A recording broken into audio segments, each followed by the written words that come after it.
Hi Kaiser, have you heard the story of the three little pigs and the big bad wolf? Not yet.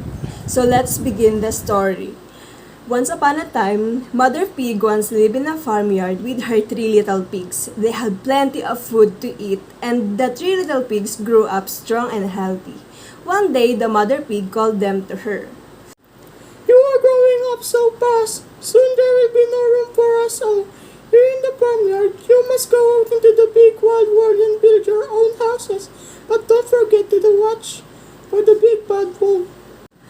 The three little pigs said goodbye to their mother and they went out into the big wide world to build new houses. Before long, they found a big pile of straw. The first little pig said, I will build my house with this straw. So he mixed the straw with the sticky mud and built his house into and the two little pigs watched their brother at work. The first little pig was too tired to say anything, so he just curled up inside his house and went to sleep. The two other little pigs continued on their way until they came to a pile of sticks. The second little pig said, I will build my house with these sticks. Decided the second little pig, so he collected all the sticks and tied them up together to make his house. He lined it with the cabbage leaves. The third little pig said, it doesn't look very strong. Said the third little pig watching his brother at work, but the second little pig was too tired to say anything and he just curled up to his house and went to sleep. The third little pig went out on his way until he came to a brickyard and the workers kindly gave him a load of fine bricks to build his house. It takes a long time for the third little pig to build his house.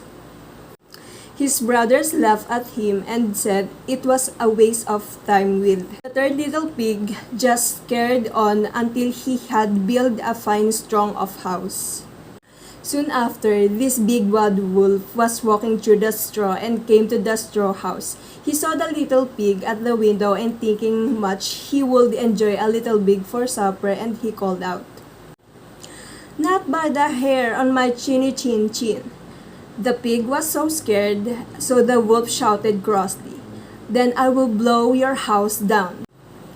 The wolf took a deep breath and he puffed and he bluffed and he blew the house down.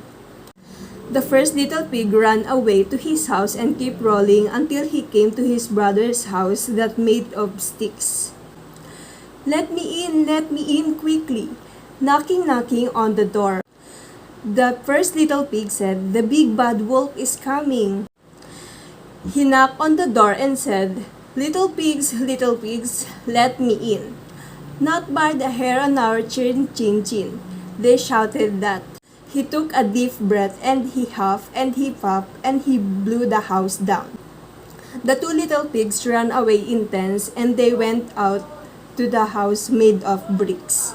The first and second pig said, let us in quickly. They knocking on the door until they in. The big bad wolf is coming. The three little pigs are trembled and hear the big bad wolf is footsteps in the house. He knocked at the door and said, The wolf said, little pigs, let me come in. The first, second, and third little pig said, Not by the hair and our chinny chin. The three little pigs shouted back. The wolf said, Then I will huff and puff and I will blow your house down, shouted the furious wolf, and taking a deep breath, and the wolf huffed and puffed, but he couldn't blow the brick house down. He knocked at the door, but he couldn't get in. The first little pig said, Go away, the three little pigs cried. Said the wolf, Not till I have eaten you all for my dinner, the wolf replied. But however hard he tried, he could not find a way in.